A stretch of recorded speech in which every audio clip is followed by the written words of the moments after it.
Freedom of speech is a big deal, and it's not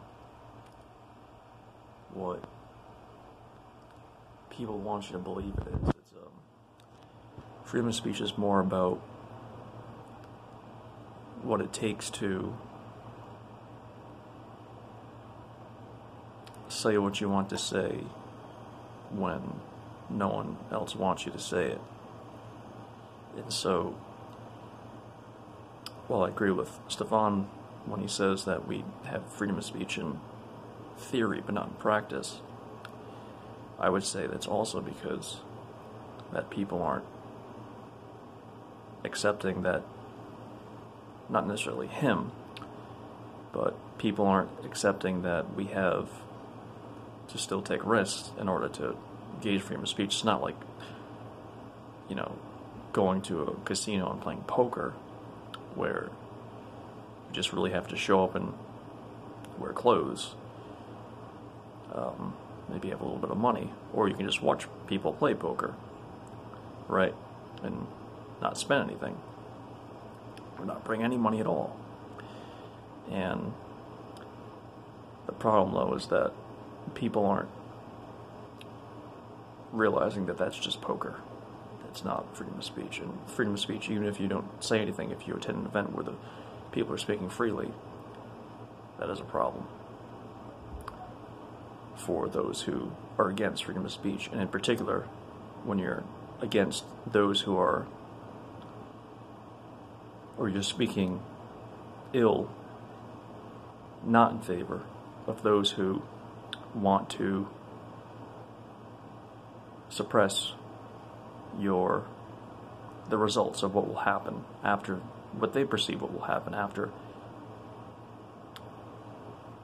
you're speaking openly and received accurately for what you're saying.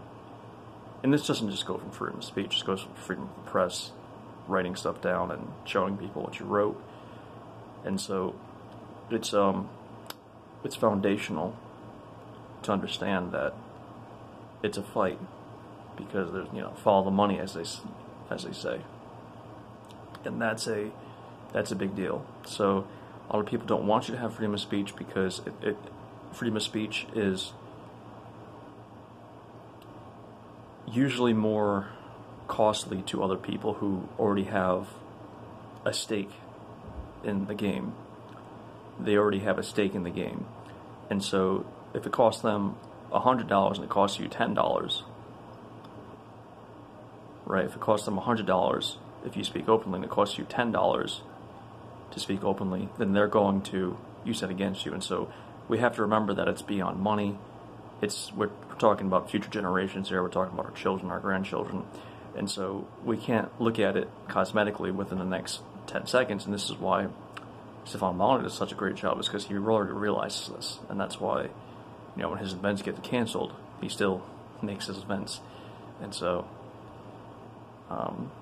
just for those out there who have never ever spoken openly about anything that's not well received immediately to the people around you, it's not fun and games. It's not something to laugh at and to mock people who do those things. Of course, I'm not saying don't look at, it's terrible to do that. If you do that, it's your choice. That's part of freedom of speech.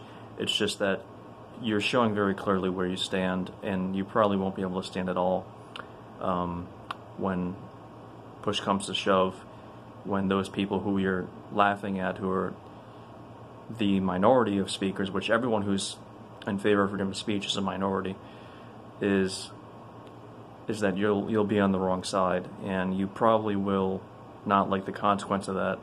And those 3 or 4 seconds of laughter you had could be the stake in your own heart.